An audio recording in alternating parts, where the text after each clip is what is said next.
এই রমজান আমাদের সামনে চলে এসেছে। আজ আমরা আলোচনা করব ইনশাআল্লাহ কিভাবে প্রস্তুতি গ্রহণ করলে আমাদের আসন্ন রমাদানকে আমরা সার্থক করতে পারবো, আমাদের রমাদানকে আমরা অর্থবহ করতে পারবো, রমাদান আমাদের জন্য তৃপ্তিদায়ক হবে, রমাদান আমাদের বহুবিধ আমল দিয়ে সাজাতে পারবো কিভাবে প্রস্তুতি গ্রহণ করলে। আল্লাহ সুবহানাহু ওয়া তাআলা কোরআনে কারীমে বলেছেন, ওয়ালাউ আরাদুল খুরুজ লা আ'আদু লাহু উদ্দাহ। তাবুকের যুদ্ধে নবী সাল্লাল্লাহু আলাইহি সাল্লাম যখন যাওয়ার নির্দেশ দিয়েছেন, মদিনায় থাকা কিছু মুনাফিক তারা সেখানে অংশগ্রহণ করে নাই এবং দুর্বল আপনার কিছু মানুষ মুসলমানদের মধ্যে কেউ কেউ তারা ব্যক্তিগত দুর্বলতার কারণেও তারা যেতে পারেননি। তারা অবশ্য পরে তওবা করেছেন, আল্লাহ তাদের ক্ষমাও ঘোষণা করেছেন, কিন্তু মুনাফিকরা তারা নানা মিথ্যা অজুহাত দিয়েছে যে তারা এই জন্য যেতে পারেনি, ওজন্য যেতে পারেনি, তারা যেতে চেয়েছিল। আল্লাহ তাআলা তাদের খণ্ডন করে বলেছেন, ওয়ালাউ আরাদুল খুরুজ লা আ'আদু লাহু উদ্দাহ। মুনাফিকরা যারা তাবুক যুদ্ধে যায়নি তারা এখন নানা অজুহাত এবং খোঁড়া যুক্তি দাঁড় করাচ্ছে যে আমরা এই জন্য যাইনি, ওই জন্য যাইনি, না হলে আমরা যেতাম। আল্লাহ বলেছেন যে তারা যদি যাওয়ার সদিচ্ছা রাখত তাহলে আগে থেকে তারা প্রস্তুতি নিত, তাদের প্রস্তুতি দেখে বোঝা যেত যে তাদের যাওয়ার সদিচ্ছা আছে কি নাই। যেহেতু তারা আগে থেকে কোনো প্রস্তুতি নেয় নাই, তাহলে বোঝা গেল তাদের যাওয়ার কোনো সদিচ্ছা ছিল না। এই আয়াত থেকে বোঝা যায় রমাদান আসছে, আমরা রমাদান মাসে ইবাদত বন্দেগী নেক আমল যদি করার সদিচ্ছা থাকে তাহলে আগে থেকে আমাদের প্রস্তুতি দেখে বোঝা যাবে যে আমাদের রমজানে ইবাদত করার নিয়ত আছে না নাই। সময়ত উপস্থিতি, আমরা সাধারণত রমজানের প্রস্তুতি নেই কিভাবে? যারা মুদি দোকানদার তারা তাদের দোকানে চিনি, বেগুন, যারা শাকসবজির ব্যবসা করেন অথবা যাদের কাছে ফ্রিজ আছে তারা কাঁচামরিচের দাম বেড়ে যাবে, সবজি কিছু কিছু বেড়ে যাবে, এগুলো সরায় রাখেন। তারপরে যে সমস্ত জিনিসপত্রের দাম বাড়তে পারে, খেজুর, ছোলা, চিনি, এগুলো, তেল, এগুলো সব সরায় রাখেন, কারণ রমাদান আসলে ক্রাইসিস তৈরি হতে পারে, তখন সেগুলো বাহির করে অধিক মুনাফা করবেন। অনেক দোকানদারের রমজানের প্রস্তুতি হলো কিভাবে মানুষকে ঠকায়া টাকা কামাই করবেন সেই বন্দোবস্ত করা, এটা হলো তার রমজানের প্রস্তুতি।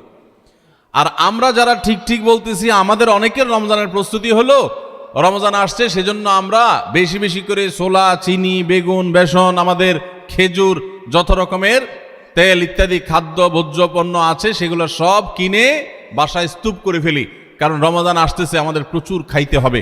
খাওয়ার মাস আসতেছে, যে মাসে সকালে আপনার ইফতারে, সাহারিতে, রাতে, তারাবির আগে, তারাবির পরে, নানা সময় আমাদের শুধু খাইতে থাকতে হবে, যেহেতু অনেক বেশি খাওয়া লাগবে।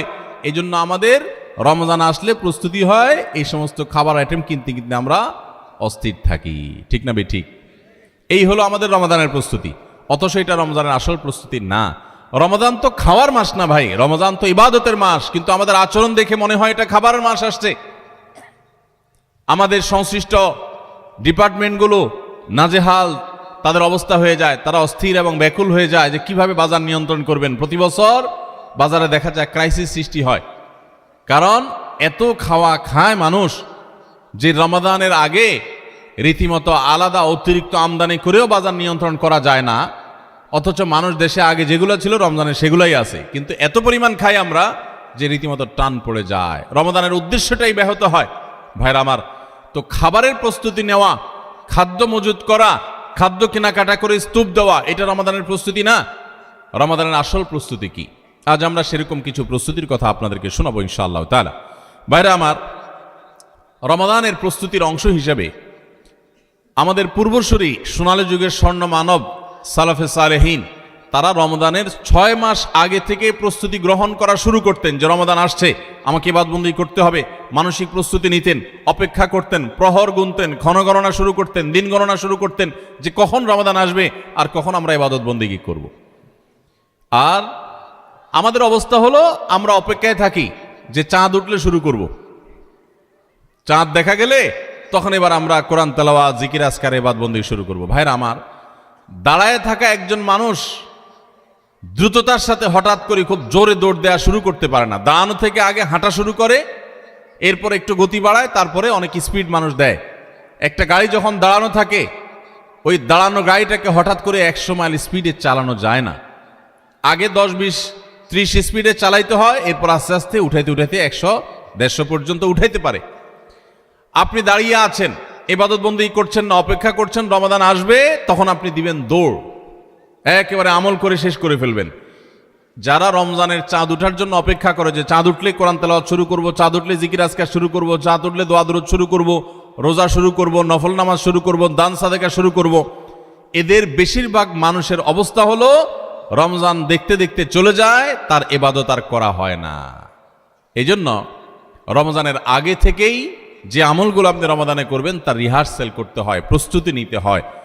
তো যে প্রস্তুতিগুলো আমাদের রমাদানকে অর্থবহ করতে পারে, ইবাদত বন্দিগি দিয়ে সাজাতে পারি, আমরা সমৃদ্ধ করতে পারি, এবং যেই রমাদানটা আমার জীবনে যতগুলো রমজান আসছে তার মধ্যে এটা একটা স্পেশাল রমাদান হবে, এই রমজানকে আমি অন্য রমজান থেকে পার্থক্য করতে পারবো, এই রমাদান আমার জন্য অনেক তৃপ্তিদায়ক হবে, এই রমাদান যাওয়ার পরে আমার মনে হবে যে আলহামদুলিল্লাহ এই বছর আমি আল্লাহকে মন ভরে প্রাণ ভরে ইবাদত করতে পেরেছি, তাকওয়া চর্চা করতে পেরেছি, আমার ভালো লাগা কাজ করবে, আমার দিল গাওয়াহ এবং সাক্ষ্য দিবে। সেই রকম রমাদান কাটাতে হলে আপনাকে রমাদানের আগে থেকে অনেকগুলো প্রস্তুতি নিতে হবে। প্রস্তুতি নম্বর এক নম্বর প্রস্তুতি হলো আমাদের রমাদানের আগ পর্যন্ত, এই যে গত রমজান থেকে এই রমাদান পর্যন্ত বা জীবনের শুরু থেকে এই পর্যন্ত যত পাপাচার আমরা করেছি, যত গুনাহ করেছি, যত অন্যায় করেছি, রমজানে ইবাদত বন্দিগির প্রস্তুতির অংশ হিসাবে সেই গুনাহ এবং পাপাচারগুলো থেকে আল্লাহর কাছে মাপ চাইতে হবে, ইস্তেগফার করতে হবে, ক্ষমা প্রার্থনা করতে হবে, বলতে হবে মাবুদ আমি যে অপরাধী, আমি যে পাপিষ্ঠ, কত গুনাহ করেছি, কত অন্যায় করেছি, তোমার কাঠগড়ার আসামি আমার নামে বহু মামলা হয়ে আছে। এত অপরাধ করার পর রমাদানে যখন আল্লাহ তাআলা রহমত, বরকত, মাগফিরাত, নাজাত, বহুবিধ কল্যাণ তার বান্দাদেরকে দিবেন, পাপিষ্ঠরা তো সাধারণত আল্লাহর এই রহমতগুলো থেকে বঞ্চিত হয়। তো আল্লাহ আমার গুনাহ খাতাগুলো যেগুলো আগে ছিল সেগুলো সব মাফ করে আমার রমাদানে তোমার যে রহমত বরকত নাজিল হবে সেটার জন্য আমাকে একটু উপযোগী করে দাও, আমি যেন পাপিষ্ঠ হয়ে তোমার রহমত থেকে বঞ্চিত না হই। এখন থেকে সেই দোয়া করা, সেই চোখের পানি ফেলা, ইস্তেগফার করা, এটা রমজানের প্রস্তুতির অংশ। মক্কার ইমাম শেখ আব্দুর রহমান আস-সুদাইস হাফিজাহুল্লাহ, তার কাছে কিছু যুবক, সৌদিয়ান কিছু যুবক একবার যে বললেন যে আমরা প্রতি বছর রমজান আসার আগেই প্রস্তুতি নেই মানসিকভাবে যে আমরা এবার রমাদানে অনেক ইবাদত বন্দি করব, কোরআনটা খতম দিব, 5 ওয়াক্ত নামাজ 1 ওয়াক্ত আমরা ছাড়বো না, রমজান আসলে আমরা অনেক ভালো ভালো কাজ করব, আমরা এগুলো পরিকল্পনা করি। কিন্তু দুঃখের বিষয় হলো দেখতে দেখতে রমজানটা চলে যায়, শেষের দিকে আফসোস হয় এবং একটু খারাপ লাগা কাজ করে, এবং দিন শেষে রমাদান পার হয়ে যায় এবং আমরা আবার অপেক্ষায় থাকি, ঠিক আছে তাহলে পরের বছর করব। এভাবে রমজানে আর ইবাদতের তৌফিক হয় না। এত চেষ্টা করি, এত নিয়ত করি, কিন্তু আসলে না, ওই কোরআনটাও ভালো করে খতম দিতে পারি, খতম দিলেও কোনো রকম খতম হয়, সুন্দর করে পড়া হয় না, ধীরস্থিরতার সাথে তেলাওয়াত করা হয় না, নামাজটা ঠিক মতো পড়া হয় না, কোনো ভাগ দিয়া তারাবি মিস হয়ে যায়, আমার গুনাহ হয়ে যায়। আমি ভালো থাকতে চাই কিন্তু রমাদান ইবাদত করার তৌফিকটা হয় না। কেনই অবস্থা হয় আপনি আমাদেরকে একটু নসিহত করেন। তখন শেখ সুদাইস হাফিজাহুল্লাহ তিনি তাদেরকে বলেছিলেন যে আমার মনে হয় রমজান যখন শুরু হয়, আল্লাহর অবারিত রহমত যখন ঢেকে ফেলে ইমানদারদেরকে, যারা নিজের পাপাচারে, নিজের কৃতকর্মে, নিজের অপরাধে, নিজের গুনাহের কারণে আল্লাহর রহমত থেকে বহু দূরে সরে গেছে, তারা আল্লাহর রহমতের উপযুক্ততা হারিয়ে ফেলেছে। সেই উপযুক্ততা হারিয়ে ফেলার কারণেই আমরা অনেকেই ইবাদত করতে চাই কিন্তু বেটে বলে হয় না। আমরা অনেক চিন্তা করি, অনেক কিছু করব, কিন্তু হয়ে ওঠে না, রমজানটা চলে যায়, কপাল পোড়া হয়ে যায়। রমজানে যদি ইবাদত করতে না পারেন তো এটা শুধু শখের ব্যাপার না, রমজানে ইবাদত করতে না পারলে তো স্বয়ং নবী সাল্লাল্লাহু আলাইহি সাল্লাম এবং জিবরিলের বদদুয়ার ভাগীদার হবেন। বাউদামান আদরাকা রমাদানা ফালাম ইউগফারলাহ ওয়ালাম ইউগফারলাহ, যে ব্যক্তি রমজান পেল অথচ তার রমজানের গুনাহ খাতাগুলোকে মাফ করাইতে পারলো না, আল্লাহর রহমতের ভাগীদার হতে পারলো না, এ তো কপাল পোড়া, এ ধ্বংস অনিবার্য।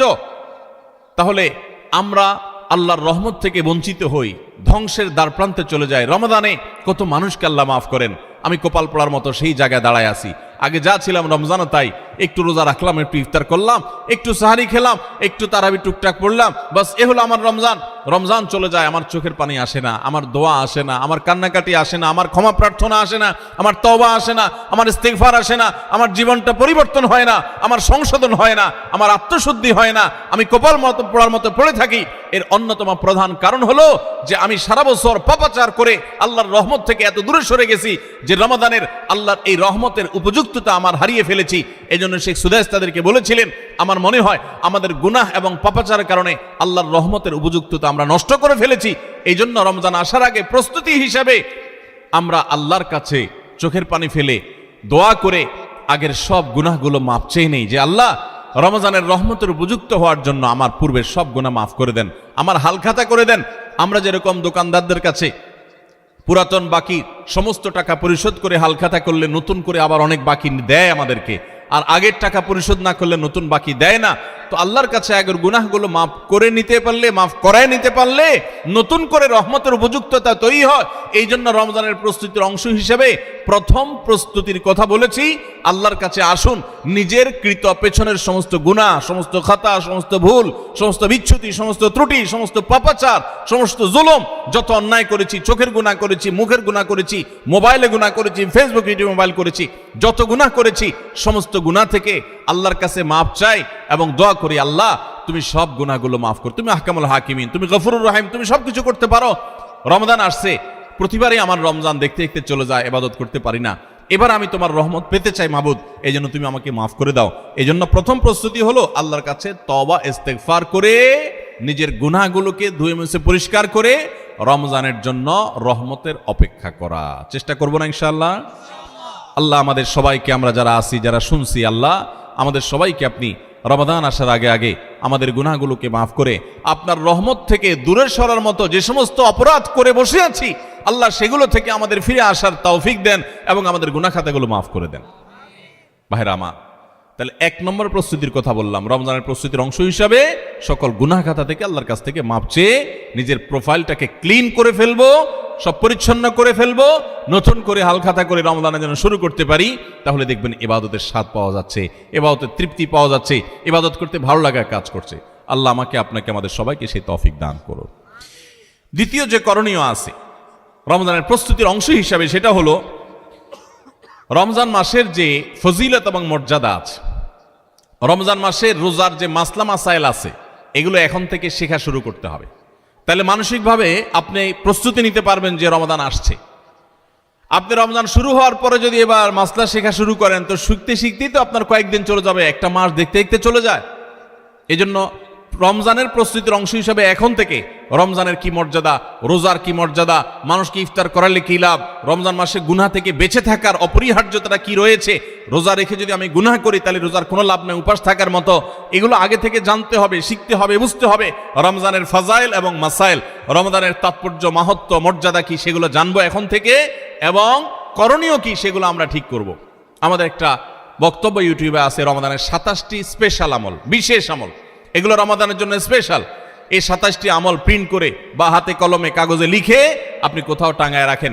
এখন থেকে দেখা শুরু করেন যে 27টা আমলের সবগুলো আমি পুরো মাসব্যাপী করব, কোনটা আমি বাদ দিব না। এখন থেকে প্রস্তুতি নেন। আপনি রমজানের পরে যদি জানতে শুরু করেন, তো জানতে জানতেই তো এক সপ্তাহ চলে যাবে, আর মানতে মানতে আরেক সপ্তাহ চলে যাবে, আপনি ইবাদত করে শান্তি পাবেন না। এই জন্য এখন থেকে রমাদানের মাসাইলগুলো, মাসলা মাসাইলগুলো, ফজিলতগুলো জানা শুরু করেন। ভাইরা আমার, যত ইবাদত আছে, যত ইবাদত আছে ইসলামে, আমার ক্ষুদ্র জ্ঞানে রমাদান এবং সিয়াম, রমজান মাস এবং সিয়াম, রোজা সম্পর্কে যত ফজিলত, যত মর্যাদা, যত মাহাত্ম্যের কথা আসছে, এত মাহাত্ম্যের কথা এতগুলো হাদিসে অন্য কোনো আমলের ব্যাপার আর বর্ণিত হয়েছে বলে আমার জানা নেই। এই জন্য রমাদান আসছে ভাই, জীবনে আরেকটি রমাদান আমি পাবো কোনো গ্যারান্টি নাই। কত মানুষ গত রমজানে ছিলেন, এই রমজানে তারা কবরের বাসী হয়ে গেছে। এই জন্য এই রমজানটা যেন সঠিকভাবে কাটাতে পারি, সেজন্য আগে থেকে, এখন থেকে রমজানের মাসলা মাসাইল জানবেন, সেরকম বই কিনবেন, রমজানের উপযোগী বই পুস্তক কিনবেন এবং ওইরকম ওয়াজগুলো শুনবেন, আলেমদের কাছে বসবেন, মসজিদে মসজিদে আলোচনা শুরু হবে, রমজানের প্রস্তুতি শুরু হবে। আল্লাহ আমাদের সবাইকে তৌফিক দান করুন। 3 নম্বর প্রস্তুতি হলো আমাদের প্রতিজ্ঞা করতে হবে, নিয়াত করতে হবে, এইবারের রমজানে আমি আল্লাহর কাছ থেকে আমার গুনাহগুলো মাফ করাইয়াই ছাড়ব। প্রত্যেক দিন ভাইরা আমার, রমজানের প্রত্যেকটা দিন আল্লাহ তাআলা বহু মানুষকে সাধারণ ক্ষমা ঘোষণা করেন।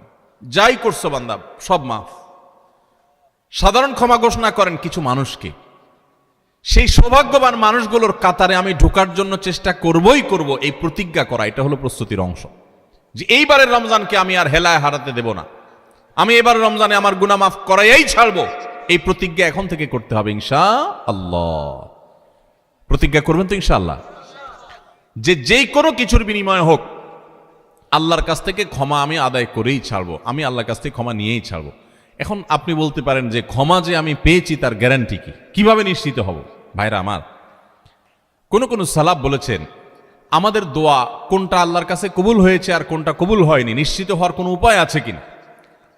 তো তারা বলেছেন যে যেই দোয়া পর, যেই কান্নাকাটির পর, যে প্রার্থনার পর, যে মুনাজাতের পর আপনার মানসিক প্রশান্তি অনুভব হয়, আপনার মনের মধ্যে এক ধরনের সুখ অনুভব হয়, তৃপ্তি অনুভব হয়, আপনার প্রশান্তির এক বাতাস বয়ে যায়, খুব ভালো লাগা কাজ করে যে আমি দোয়া করেছি, আল্লাহর কাছে চোখের পানি ফেলেছি, কান্নাকাটি করেছি, ভালো করে মনোযোগী দোয়া করতে পেরেছি। এরকম যদি তৃপ্তি অনুভব হয় তাহলে সুধারণা করতে পারেন যে আল্লাহ আপনার দোয়াটা কবুল করেছেন।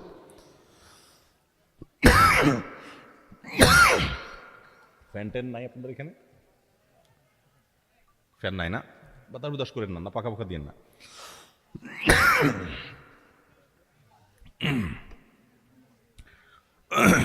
তাহলে রমাদানের প্রস্তুতির অংশ হিসেবে আমরা আল্লাহ রাব্বুল আলামিনের মাগফিরাত এবারের রমজানে আদায় করেই ছাড়বো, এই প্রতিজ্ঞা এখন থেকে করতে হবে। সাধারণ নিয়ত না, প্রতিজ্ঞা, পাক্কা নিয়ত করতে হবে। চেষ্টা করবো না ইনশাআল্লাহ যে আমি আল্লাহর কাছ থেকে আমার গুনাহগুলোকে মাফ করাইয়াই ছাড়বো। যত ত্যাগ করা লাগে, যত স্যাক্রিফাইস করা লাগে করবো, তারপর আমি মাফ করাই ছাড়বো ইনশাআল্লাহ। চেষ্টা করা যাবে না? আল্লাহ আমাদের সবাইকে তৌফিক দান করুন। ভাইরা আমার, 4 নম্বর যে করণীয় আছে আমাদের রমজানের প্রস্তুতির অংশ হিসাবে, সেটা হলো যদি কারোর আগের রমজানের, গত বছরের রমজানের রোজা বাকি থাকে, হতে পারে কেউ অসুস্থ ছিলেন, এত বেশি অসুস্থ হয়ে পড়ছেন যে রোজা রাখতে পারেন নাই, ভাঙতি পড়ছে, অথবা মা বোনদের মাসিকের কারণে রোজা ভাঙতি পড়ে থাকতে পারে, সফরের কারণে রোজা ভাঙতি পড়ে থাকতে পারে। এই ভাঙতি রোজাগুলো এই বছরের রমজানের আগে আগে রেখে দিতে হবে। আম্মা জান আয়েশা রাদিয়াল্লাহু তাআলা আনহা তার ভাঙতি রোজাগুলো পরবর্তী রমজানের আগে আগে রেখে ফেলতেন। এই জন্য রমজানের রোজার প্রস্তুতির অংশ হিসাবে আগের কোনো ভাঙতি বা কাজা রোজা থাকলে এই রমজানের আগে আগে সেগুলো রেখে ফেলা উচিত এবং উত্তম। এটা রমজানের 4র্থ প্রস্তুতি। 5 নম্বর প্রস্তুতি হলো নিজের অন্তরকে শিরক এবং হিংসা থেকে মুক্ত করা। আল্লাহর সাথে কোনো কাউকে, সেটা কোনো মাজারে শায়িত ব্যক্তি হোক, কোনো জীবিত ব্যক্তি হোক, কোনো কাউকে আল্লাহর সাথে অংশীদার সাব্যস্ত করা যাবে না। এই শিরক করা থেকে নিজেকে পরিচ্ছন্ন করতে হবে, তাওহীদটাকে স্ট্রং করতে হবে এবং নিজের অন্তরকে হিংসা, বিদ্বেষ, শত্রুতা এগুলো থেকে পরিচ্ছন্ন করতে হবে। আপনি যদি এগুলো থেকে পরিচ্ছন্ন করেন, এগুলো থেকে পরিষ্কার করেন অন্তরকে, তাহলে ইনশাআল্লাহ বিইذনিল্লাহ আল্লাহ তাআলা প্রতিদিন যে বহু মানুষকে সাধারণ ক্ষমা ঘোষণা করেন, আপনি আশা করতে পারেন যে আপনি সাধারণ ক্ষমার আওতায় পড়বেন। কারণ হাদিস থেকে আমরা জানি যে যারা শিরকের মধ্যে থাকে, যাদের অন্তরে মানুষের প্রতি হিংসা থাকে, শত্রুতা থাকে, তারা আল্লাহর সাধারণ ক্ষমা থেকে মাহরুম এবং বঞ্চিত থাকে। অতএব আল্লাহর সাধারণ ক্ষমার উপযুক্ত হওয়ার জন্য নিজেদের অন্তরকে এই সমস্ত গুনাহ থেকে, বিশেষ করে শিরক এবং হিংসা থেকে পরিচ্ছন্ন হতে হবে। এটা হবে রমজানের প্রস্তুতির অংশ। রমাদানে আল্লাহ রাব্বুল আলামিন প্রতিদিন অগণিত মানুষকে মাফ করে দিবেন, বহু মানুষকে আল্লাহ তাআলা মাফ করে দিবেন। যেহেতু বহু মানুষকে আল্লাহ তাআলা মাফ করে দিবেন, তো আমি তাদের মধ্যে যেন থাকি, সেজন্য আমি আমার অন্তরকে হিংসা এবং শিরক থেকে পরিচ্ছন্ন করব। 6 নম্বর প্রস্তুতি হলো বিশেষ করে সামাজিক যোগাযোগের মাধ্যম এবং আমাদের মোবাইল ফোনগুলো নিয়ন্ত্রণ করে ফেলতে হবে, যেগুলো আমাদের ইবাদত বন্দেগীর ক্ষেত্রে বড় ধরনের বাধা সৃষ্টি করে। অনেকেই আছি যে সোশ্যাল মিডিয়ার আসক্তিতে আমরা এরকম ভয়াবহ একটা পর্যায়ে, যে আমাদের ইবাদত বন্দেগীর ক্ষেত্রে সবচেয়ে বড় বাধা হলো আমাদের এই ফেসবুকের নেশা, টিকটকের নেশা, ইউটিউবের নেশা, মোবাইলের নেশা, গেমসের নেশা। অন্তত রমজান মাস উপলক্ষে আমরা আমাদের এই সমস্ত বিষয়গুলো থেকে যদি বেরিয়ে আসতে পারি, এটা হবে সবচেয়ে বড় কার্যকর পদক্ষেপ, সবচেয়ে বড় প্রস্তুতি, সবচেয়ে বাস্তবসম্মত প্রস্তুতি। যদি আপনার হিম্মত থাকে, শুনেন, নেক আমল করার জন্য কিছু বুকের বল লাগে, মেরুদণ্ড লাগে, এগুলো সবাই পারে না। এগুলোর জন্য সৎ সাহস লাগে। ইমানদার যুবক, আমার জীবনটা শেষ হয়ে যাচ্ছে, হেলায় পেলায় যা খুশি তা করে জীবনটা পার করে ফেলছি, এই মোবাইল স্ক্রিনের পিছনে আমার পুরো জীবনটা বরবাদ করে ফেলছি, আর কত? আলাম ইয়ানি লিল্লাযীনা আমানু আন তাখশা কুলুবুহুম লিযিকরিল্লাহ। আল্লাহ বলেছেন, আল্লাহর স্মরণে অন্তর বিগলিত হওয়ার মতো সময় কি ইমানদারদের এখনো আসেনি? যুবক ভাই আমার, সালহাতু সঙ্গে বুদি দিল খারাস আজ মুদে এক জামানা খাকে বাস। বহু বছর তো পাথর হয়েছিলে, আসুন এই রমাদানটা একটু মাটি হয়ে দেখি, একটু চোখের পানি ফেলে দেখি, একটু কান্নাকাটি করে দেখি। সোশ্যাল মিডিয়ার মজা তো বহু লুটেছেন, এবার আসন্ন রমাদানকে কেন্দ্র করে আসুন সোশ্যাল মিডিয়া থেকে নিজের আইডি, নিজের প্রোফাইলটাকে ডিঅ্যাক্টিভ করে ফেলান। 1 মাসের জন্য মরে যাবেন না, একটু কষ্ট হবে, বন্ধু বান্ধবের সাথে বিচ্ছিন্ন হয়ে যাবেন, কিচ্ছু আসবে যাবে না। আমি আল্লাহর শপথ করে বলতে পারি, যদি সৎ সাহস করে এগুলো ডিলিট করে ফেলতে পারেন, পুরো অ্যাপ আইডি যদি ডিঅ্যাক্টিভ করে ফেলতে পারেন, অ্যাক্টিভিটি যদি বন্ধ করে ফেলতে পারেন, 1টা মাসের জন্য যদি আপনি নিয়ন্ত্রণ করতে পারেন নিজেকে, দেখবেন মাস শেষে আপনার অবর্ণনীয় এক তৃপ্তি এবং ভালো লাগা কাজ করছে। এই জন্য সৎ সাহস করতে হয়, হিম্মত করতে হয় যে আসন্ন রমাদানে আমার ইবাদতে বড় বাধা হলো আমার এই ফোনের নেশা, মোবাইল টিপাটিপির নেশা, সো আমি এটা থেকে বেরিয়ে আসব। আমরা যদি সৎ সাহস করি, হিম্মত করি, নিয়ত করি যে আমি এই রমাদানটাকে ইবাদতে কাটাবার প্রয়োজনে আমি কোরআন তেলাওয়াত করব, আমি বই পুস্তক পড়ব, আমি সুন্দর করে নামাজটা পড়ব, আমি আমার অন্যান্য কাজকাম করব, স্টুডেন্ট হলে পড়ালেখা করব, অন্যান্য কাজকাম করব, এর বাইরে আমি আমার সময়ের অপচয় থেকে বাঁচার জন্য আমি এই অপারেশন করব নিজের প্রতি নিজে, এই শক্ত এবং কঠিন অভিযান পরিচালনা করব। যদি আমরা নিয়ত করি, আল্লাহ তাআলা আমাদেরকে সাহায্য করবে। নিয়ত করা যাবে না ইনশাআল্লাহ? আল্লাহ আমাদের সবাইকে এই নিয়ত করার মতো সৎ সাহস দান করুন। আমি সেই যুবক দেখার সৌভাগ্য অর্জন করেছি, যেই যুবক রমাদানের শুরুতেই মোবাইল থেকে এরকম অ্যাপ ডিলিট করে ফেলে দেয়, ইবাদতের জন্য নিজেকে প্রস্তুত করে। ভাইরা আমার, বন্ধু বান্ধব অনেক কথা বলবে, হাসাহাসি করবে, কিয়ামতের ময়দানে এই হাসাহাসি করা মানুষগুলো আপনার কোনো কাজে আসবে না। আপনার আল্লাহর সামনে আপনাকে জবাবদিহি করতে হবে। রমাদান পেয়ে ইবাদত করতে পারলেন না, জবাবদিহি করা লাগবে। সো আমরা আমাদের ইবাদতে যে সমস্ত বাধা বিপত্তি আছে সেগুলো বিশেষ করে সোশ্যাল মিডিয়া এবং মোবাইল নিয়ন্ত্রণ করব ইনশাআল্লাহ, চেষ্টা করব না ইনশাআল্লাহ। 7 নম্বর প্রস্তুতি হলো, গত বছর তার আগের বছর রমজানে আমি ইবাদত কেন করতে পারি না, কি কি সমস্যা ছিল। আমার অমুক দোস্তটা, ওর কারণে তারাবিটা পড়া হয় না, কারণ ও ওই টাইমে ফোন দেয়, আড্ডা মারতে বলে, অথবা তমুক কারণে আমার পড়ালেখাটা হয় না, অমুক নেশার কারণে হয় না, কি কারণে হয় না, প্রত্যেকেরটা আলাদা আলাদা। আমার গত রমজানে আমি কোরআনটা পুরো ভালো করে সুন্দর করে খতম দিতে পারি নাই কেন? শুরু তো করছিলাম কিন্তু শেষ করতে পারি নাই কেন? আমার গত রমজানে যে তারাবি কয়েকদিন মিস হয়েছিল, সেটা কেন মিস হয়েছিল? আমার গত রমজানে যে ভালো কাজগুলোর পরিকল্পনা ছিল, সেগুলো কেন হয় নাই? সেই বিষয়গুলো আমাদের চিহ্নিত করতে হবে, খুঁজে বের করতে হবে। বের করে এইবারের রমাদানে যেন সেগুলো রিপিট না হয়, সেগুলো যেন আর পুনরায় দেখা না দেয়, আগে থেকে সিদ্ধান্ত নিতে হবে এবং প্ল্যান করতে হবে যে আমার গত রমজানে কি সমস্যা ছিল, ও শেষের দশকে যে আল্লাহ লাইলাতুল কদর রেখেছেন, ওই দশকটাতে আমার ঈদের কেনাকাটার কারণে আমি এগুলো করতে পারি নাই, তাহলে এবছর ঈদের ঝামেলা আমি আগেই সেরে ফেলবো। আমি বাড়ি যাওয়ার নাম করে যাইতে একদিন, আসতে যাইতে একদিন, পথে একদিন, যাওয়ার পরে আবার শরীরকে ফ্রেশ করতে আরেকদিন, আমার শেষের 27তম রাত, আমার 28তম রাত, শেষের রাতগুলো ইবাদত করতে পারি নাই, মার্কেটে ঘুরছি, শপিং মলে ঘুরছি, আমার জিন্দেগি বরবাদ করছি। তাহলে গত বছর আমার ইবাদতের ক্ষেত্রে যেগুলো বাধা ছিল, যেগুলো কাঁটা ছিল, এই বছর সেগুলোকে আগে থেকে দূর করার পরিকল্পনা করতে হবে। এটা হলো রমজানের প্রস্তুতি। কথা বুঝেন নাই? মা বোনরা ইফতার বানাইতে বানাইতে ইফতারের আগে দোয়া কবুল হয়, মূল্যবান সময়টা নষ্ট করে ফেলছেন, পারেন নাই। তো এই বছর পরিকল্পনা করেন যে আগে থেকে যেই জিনিসগুলো তৈরি করে রাখা সম্ভব, যতটুকু গোছায় রাখা সম্ভব সেগুলো গোছায় রাখবো। আর পরিবারের সদস্যদেরকে নিয়ে বসেন, এবার আমরা সবাই একটু ভালো করে ইবাদত করতে চাই, হেয়ালিপনা করতে চাই না।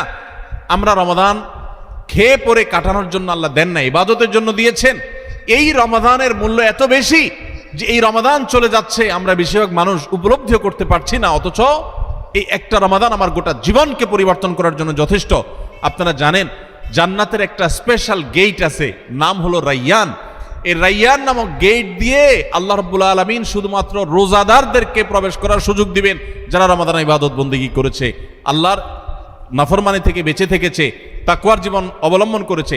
আল্লাহ তাদের মর্যাদা দিবেন ওই স্পেশাল গেট দিয়ে প্রবেশ করে। এই জন্য জাহান্নাম থেকে বাঁচার জন্য, জান্নাত লাভের জন্য পরিবারের সদস্যদেরকে নিয়ে বসেন যে আমাদের এবারের রমজানে আমরা ইবাদত করব। আমাদের গত রমজানে ইবাদত কেন হয় নাই? কারণ ইফতারিতে আমাদের 10 আইটেম না হইলে হয় না। এবার আমরা আইটেম কমাই, আমরা একটু খাবার পরিমাণ কমাই। যেই খাবার খেতে আমাদের ঝামেলা হইতো আমরা করব না। যদি কোনো মহিলার ইফতারের প্রস্তুতি ইবাদত না হয়, সাহারির সময় তার ঝামেলা তৈরি হয়, তাহলে এগুলো আগে ভাগে প্ল্যান করতে হবে কিভাবে কমানো যায় ঝামেলাগুলো। হয় পরে করব, নয় আগে করব, নয় পরিবারের সদস্যদের সাহায্য নিব, নাহলে আইটেম কমাবো, কিভাবে হতে পারে প্ল্যান প্রোগ্রাম করতে হবে। বেড়াবেড়ি, দাওয়াত খাই, হ্যাঁ, ইফতার পার্টি, সাহারি পার্টি, এগুলো করতে গিয়ে আমার ইবাদত হয় নাই, সো আমি এবছর সেগুলো করব না। এজন্য গত বছরের সমস্যাগুলো চিহ্নিত করে সেগুলো থেকে এবার দূরে থাকার চেষ্টা করতে হবে। এটা হলো 7 নম্বর প্রস্তুতি। 8 নম্বর প্রস্তুতি হলো রমজানের যে আমলগুলো আছে, রমজানের ওই যে বললাম 27টা স্পেশাল আমল আছে হাদিসের আলোকে, 27টা।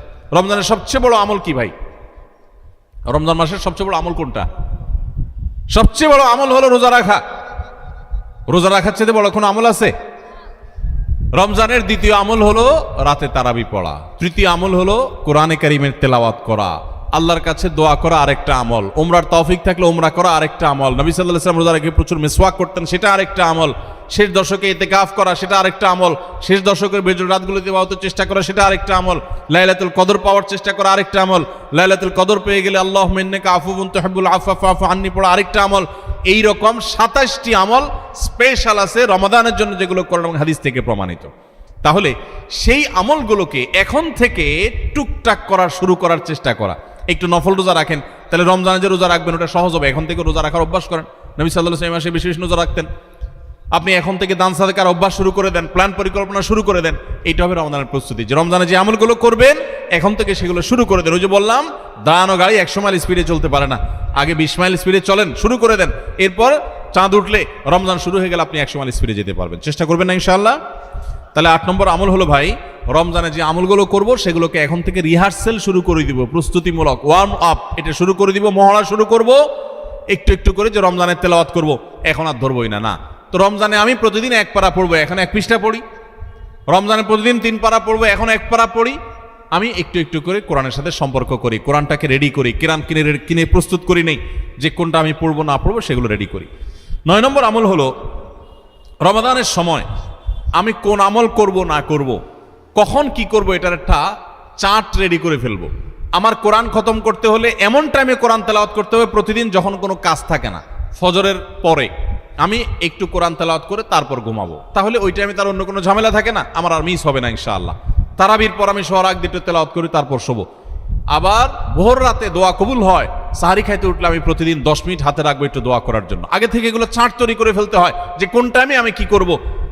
আমার প্রত্যেকটা বিষয়কে যদি এখন শিডিউলের মধ্যে নিয়ে আসতে পারি, ইনশাআল্লাহ রমাদানের যথাযথ প্রস্তুতি গ্রহণ করা হবে এবং দেখবেন আপনার রমাদানে অনেক অর্জন করার সুযোগ আপনি লাভ করেছেন। তাহলে 9 নম্বর প্রস্তুতি হলো চার্ট করা, শিডিউল করে ফেলা, পুরো রমজান মাস কিভাবে কাটাবেন তার সারাদিন সকাল থেকে রাত পর্যন্ত একেবারে পুরো শিডিউল। 10 নম্বর হলো শাবান মাসের শেষ দিনে 29শে শাবান পশ্চিম আকাশে চাঁদ দেখবেন, এটাও রমজানের প্রস্তুতির অংশ। আমরা আমাদের ছোটবেলায় গ্রামে চাঁদ দেখেছি, এখন মানুষ চাঁদ দেখে না, দেখে চাঁদ আকাশে দেখে না, চাঁদ এখন মোবাইলে খোঁজে। কোথায় খুঁজে? মাগরিবের পরে মোবাইল হাতানো শুরু করে দেয়, এই রমজানের চাঁদ দেখা গেছে, ঈদের চাঁদ দেখা গেছে কিনা, চাঁদ দেখা কমিটি কি বলছে, ফেসবুকে নিউজ আসছে কিনা দেখো। চাঁদ তালাশ করার কথা আকাশে, সেখানে চাঁদ তালাশ করে আমরা কোথায়? মোবাইলে। চাঁদ দেখা কমিটি যে চাঁদ দেখার ঘোষণা দিবে, তাদের কাছে তো আসমান থেকে ফেরেশতা নাজিল হবে না যে ওইটা শুনে তারা ঘোষণা দিবে। আমরা সারা দেশ থেকে দেখলে, তাদেরকে নিউজ দিলে তারপর না তারা সেই নিউজের ভিত্তিতে ঘোষণা দিবে। তো আমরাই যদি সবাই চাঁদ দেখা বন্ধ করে দেই, তাহলে তারা কিভাবে ঘোষণা দিবে? এই জন্য দেখবেন চাঁদ দেখা কমিটি বেচারারা ঘোষণা দিতে দিতে কোনো বছর রাত 10টা 11টা 12টা বাজায় দেয়, সাদে বাজায়, কারণ আমরা তো তাদেরকে সাহায্য করি না। মনে রাখবেন, রমজানের চাঁদ অন্য যে কোনো আরবি হিজরি মাসের চাঁদ যদি আপনি খোঁজেন পশ্চিম আকাশে, দেখেন আর না দেখেন, আপনি একটু তালাশ করেন, চেষ্টা করেন। যদি চাঁদ দেখার চেষ্টা করেন, তাহলে আপনি চেষ্টা করার কারণে সওয়াব পাবেন, সুন্নাত একটা জিন্দা করার সওয়াব পাবেন। আর চাঁদ যদি দেখতে পান তাহলে দোয়া পড়বেন, আল্লাহুম্মা আহিল্লাহু আলাইনা বিল ইয়ুমনি ওয়াল ঈমান ওয়াস সালামাতি ওয়াল ইসলাম রব্বি ওয়া রাব্বুকাল্লাহ। হে চাঁদ, হে আল্লাহ, আমি তোমার কাছে এই চাঁদ, এই চাঁদের মাসটা, এই মাসটা আমি বরকতময় মাস হিসাবে তোমার কাছে চাই। ঈমানের সাথে যেন থাকতে পারি, শান্তি নিরাপত্তার সাথে থাকতে পারি, ইসলামের সাথে থাকতে পারি।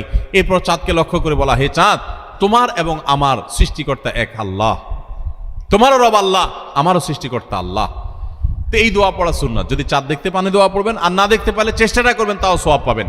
এই জন্য শাবানের 29 তারিখে পশ্চিম আকাশে চাঁদ তালাশ করবো তো ইনশাআল্লাহ। এগুলো এখন বিদায় হয়ে গেছে, চাঁদ তালাশ করা। চাঁদ তালাশ করা একটা বিলুপ্ত সুন্নাহ। এই সুন্নাহ জিন্দা করার চেষ্টা করবেন। রাস্তা বের হয়ে পশ্চিম আকাশে তাকাবেন, তাহলে এটা হবে রমজানের প্রস্তুতির একটি বিষয়। 10 নম্বর প্রস্তুতি হলো শাবান মাসে চাঁদ দেখা। আর 11 নম্বর এবং সর্বশেষ প্রস্তুতি হলো আল্লাহর কাছে ইবাদতের জন্য দোয়া করতে হয়।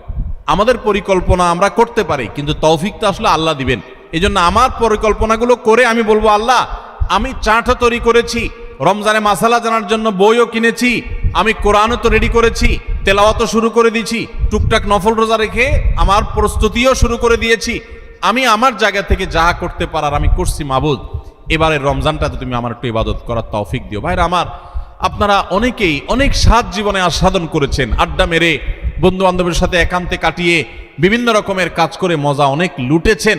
আল্লাহর শপথ, রমজানটাতে যদি আপনি ইবাদত করে কাটাতে পারেন, রাতভর একটু চোখের পানি ফেলে তাহাজ্জুদের সময় সাহারি খাওয়ার পর 10টা মিনিটে যদি একটু কাঁদতে পারেন, আল্লাহর কাছে মাপ চাইতে পারেন, আপনার কাছে পৃথিবীর যে কোনো কিছু তৃপ্তির চাইতে অনেক বেশি তৃপ্তিদায়ক হবে এই আল্লাহর কাছে একান্ত মুহূর্তে কান্নাকাটি করা, দোয়া করা, ইবাদত করা, ইস্তেগফার করা, আমলে মশগুল থাকা।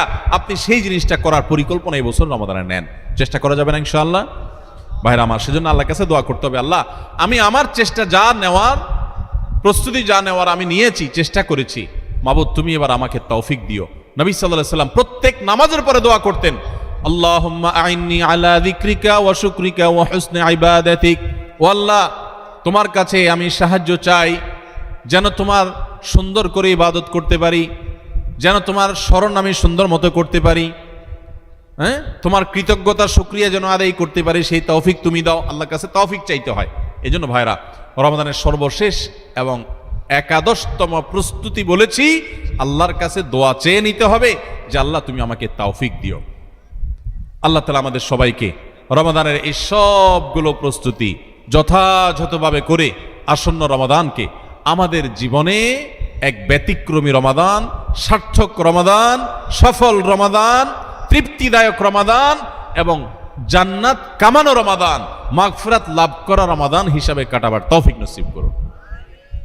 খুব দোয়া করব দিল থেকে ভাই, খুব দোয়া করব, খুব চোখের পানি ফেলবো যে আল্লাহ রমাদানে যদি ক্ষমা না পাই তাহলে তোমার ফেরেশতার বদদোয়া, তোমার নবীর বদদোয়ার ভাগীদার হইতে হবে। এর চাইতে বড় হতভাগা আর কেউ নেই যে রমজান পাওয়ার পরও ক্ষমা পায় নাই, রমজান পাওয়ার পরও 5 ওয়াক্ত নামাজ ধরতে পারে নাই, রমজান পাওয়ার পরও কোরআন ধরতে পারে নাই, রমজান পাওয়ার পরও তার জীবনে পরিবর্তন হয় নাই, তাকওয়া শুরু করতে পারে নাই। এর চাইতে হতভাগা, এর চাইতে কপাল পড়া আল্লাহর জমিনে আরেকটা নেই। ভাইরা আমার, সেজন্য এবারের রমাদানটাকে আমরা একটু নড়ে চড়ে বসে ভিন্নভাবে কাটাবার চেষ্টা করি। আল্লাহ হে আরশে আজিমের মালিক, আপনি আমাদের সবাইকে তৌফিক দান করেন। আমরা চেষ্টা করব না ইনশাআল্লাহ ভাই রমাদানকে সুন্দরভাবে কাটাবার জন্য এখন থেকে প্রস্তুতি নিব না ইনশাআল্লাহ? আমি এক নজরে আবারও আপনাদেরকে এই 11টা প্রস্তুতির কথা বলে দিচ্ছি। সর্বপ্রথম প্রস্তুতি হলো রমাদানে যেন আমি ইবাদতের তৌফিক আল্লাহর কাছ থেকে পাই, রহমত যেন পাই, সেজন্য আমার পেছনের গুনাহগুলো থেকে আল্লাহর কাছ থেকে মাপ চেয়ে নিব। রমজানের প্রস্তুতির অংশ হিসাবে আগেরগুলো মাপ চাই নিব, আল্লাহ আমাকে মাফ করে দাও।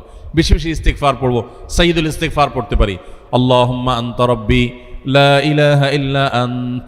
আল্লাহ আপনি আমার রব, আপনি ছাড়া সত্যিকারের কোনো মাবুদ নাই। খালাকতানি, আপনি আমাকে সৃষ্টি করেছেন, ওয়া আনা আবদুক, আমি আপনার গোলাম, ওয়া আনা আলা আহদিকা ওয়া ওয়াদিকা মাস্তাতাতু, যতটুকু পেরেছি আল্লাহ আপনার সাথে কৃত অঙ্গীকার আর ওয়াদাকে রক্ষা করার চেষ্টা করেছি। আউযু বিকা মিন শাররি মা সানাত, আল্লাহ আমি যে সমস্ত অপকর্ম নিজে করেছি আমি আপনার কাছে পানা চাই সেগুলোর ক্ষতি থেকে, এগুলোর কারণে যেন আমি বঞ্চিত না থাকি, রমাদানে কপাল পোড়াদের কাতারে যেন শামিল না হই, আমি যেন তৌফিক পাই।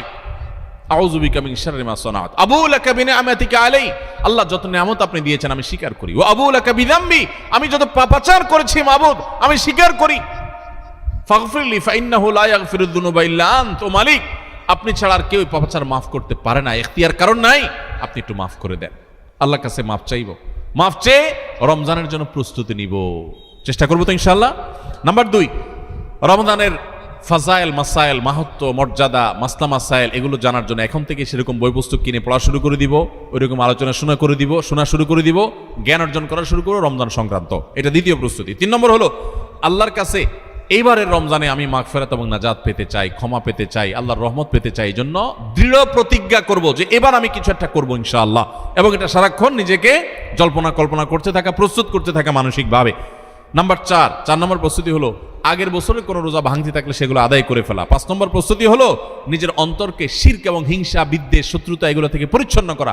কারোর প্রতি দুঃখ আছে, হিংসা আছে, দুঃখটা হিংসার লেভেলে চলে গেছে, তো আপনি সেই হিংসাটা দূর করে ফেলান, সবাইকে মাফ করে দেন, ফ্রেশ হয়ে যান, কারণ রমজান আসছে। সাধারণ ক্ষমা ঘোষণা যখন করা হবে তখন কিন্তু কপাল পোড়ারা, হিংসুকরা পাবে না মাফ। এই জন্য কারোর প্রতি হিংসা রাখেন না, কারোর অকল্যাণ চায়েন না, সবার কল্যাণ কামনা করেন, মনটাকে উদার করে দেন, বড় করে দেন, এতে আপনি সুস্থ থাকতে পারবেন। আর শিরক থেকে নিজেকে বাঁচিয়ে রাখেন, ইনশাআল্লাহ রমজানের সাধারণ ক্ষমার মধ্যে পড়বেন। এটা রমজানের প্রস্তুতির অংশ, যে শিরক এবং হিংসা থেকে নিজেকে পরিচ্ছন্ন করলেন। 5 নম্বর প্রস্তুতি। 6 নম্বর প্রস্তুতি হলো সোশ্যাল মিডিয়া, ফেসবুক ইত্যাদি নেশা এবং স্মার্টফোন পারলে গলা চিপে বন্ধ করে ফেলান। 1 মাসের জন্য বাটন ফোনে চলে যান অন্তত, এবং আইডি ডিঅ্যাক্টিভ করে ফেলান। একটু হিম্মত করেন, সৎ সাহস করেন, মরে যাবেন না। একটু কষ্ট হবে, এতটুকু কষ্ট যদি না করেন কোন মুখে আল্লাহর কাছে আপনি জান্নাতের দাবি করবেন? একটু সোশ্যাল মিডিয়াকে 1 মাসের জন্য নিয়ন্ত্রণ করার যদি নিয়ত করতে না পারেন, আল্লাহর কাছে কোন মুখে জান্নাতের আশা করবেন, দাবি করবেন? এই জন্য 6 নম্বর প্রস্তুতি হলো যেই বিষয়গুলো আমার ইবাদতে ব্যাঘাত সৃষ্টি করে, অর্থাৎ এই সোশ্যাল মিডিয়া ইত্যাদি, এগুলোকে নিয়ন্ত্রণ করে ফেলা। 7 নম্বর হলো গত বছর রমজানে বা তার আগের বছরগুলোতে রমজানে আমার ইবাদতে যেসব বাধা ছিল, যাদের কারণে সমস্যা হয়েছে, ওই বন্ধুই আমার বন্ধুত্বের তালিকা থেকে বাদ দিয়ে ফেলতে হবে, ওই সার্কেল আমি ছেড়ে দিতে হবে, ওই আড্ডা আমার ছেড়ে দিতে হবে, ওই কাজ আমার ছেড়ে দিতে হবে, যেই কাজের কারণে আমার রমজানে ইবাদত হয় না, ওই কাজে আমি করব না। 1 মাসের জন্য নিজেকে স্যাক্রিফাইস করতে হবে। এটা রমজানের প্রস্তুতি, এখন থেকে প্ল্যান করে এগুলো বাদ দিতে হবে। এবং 8 নম্বর হলো যে রমজানের যে আমলগুলো আছে সেগুলো এখন থেকে একটু একটু করে শুরু করা। কোরআন তেলাওয়াত এখন থেকে শুরু করে দেন, রোজা এখন থেকে, নফল রোজা শুরু করে দেন, এখন থেকে তাসবিহ তেলাওয়াত শুরু করে দেন, এখন থেকে দোয়া দুরূদ শুরু করে দেন, তাহলে রমজানে বেশি করে করতে পারবেন। আর যদি তখন করবেন বসে থাকেন, করা আর হবে না। 9 নম্বর প্রস্তুতি হলো যে রমজানে সকাল থেকে রাত পর্যন্ত কিভাবে সময় কাটাবেন, এটার জন্য এখন থেকে রুটিন তৈরি করে ফেলান, রুটিন, এবং সেই রুটিনটা টাঙায় ফেলান, এই রুটিন অনুযায়ী চলবো, এখন থেকে প্ল্যান করে ফেলান। 10 নম্বর হলো শাবানের শেষ দিন 29শে শাবান পশ্চিম আকাশে একটু চাঁদ তালাশ করেন, দেখেন কিনা, রমজানের প্রস্তুতির অংশ হিসাবে। আর 11 নম্বর সর্বশেষ প্রস্তুতি হলো আল্লাহর কাছে দোয়া করবেন, আমরা সবাই দোয়া করব আল্লাহ যেন আমাদেরকে রমাদান মাসটিকে যথাযথভাবে কাটানোর তৌফিক দান করে। চেষ্টা করব না ইনশাআল্লাহ? আল্লাহ আজকের এই মাহফিলে আমরা যারা আছি, আমাদেরকে যারা অনলাইনে দেখছেন, দেখবেন, আমাদের সবাইকে আপনি সৌভাগ্যবান মানুষের কাতারে শামিল হওয়ার তৌফিক নসিব করেন। আল্লাহ বহু মানুষকে আপনি মাফ করে দিবেন, আমাদেরকে সেই ক্ষমাপ্রাপ্ত সৌভাগ্যবান মানুষদের কাতারে শামিল হওয়ার তৌফিক নসিব করেন। আল্লাহ যেন গোটা রমজান আমরা কোরআন নিয়ে পড়ে থাকতে পারি, আল্লাহ তোমার তাসবিহ তেলাওয়াতে যেন পড়ে থাকতে পারি, আমরা যেন দোয়া মুনাজাতে পড়ে থাকতে পারি, আমরা যেন চোখের পানি ফেলতে পারি, যেন তাহাজ্জুদ পড়তে পারি, ভোর রাতে দোয়া করতে পারি, সকল নেকামল দিয়ে যেন রমজানটাকে সাজাতে পারি, পরিতৃপ্তির রমজান যেন সাজাতে পারি, সকল খারাপ বন্ধু, খারাপ সংস্রব, খারাপ আড্ডা, খারাপ সার্কেল সবগুলোকে তোমার জন্য ত্যাগ করে আমরা যেন একান্ত তোমার হয়ে যেতে পারি। আল্লাহ এই রমজানটা আমাদেরকে সেভাবে কাটানোর তৌফিক দান করো। সবাই চেষ্টা করবো তো ইনশাআল্লাহ। জাযাকুমুল্লাহু খায়রা ওয়া আখিরু দাওয়ানা।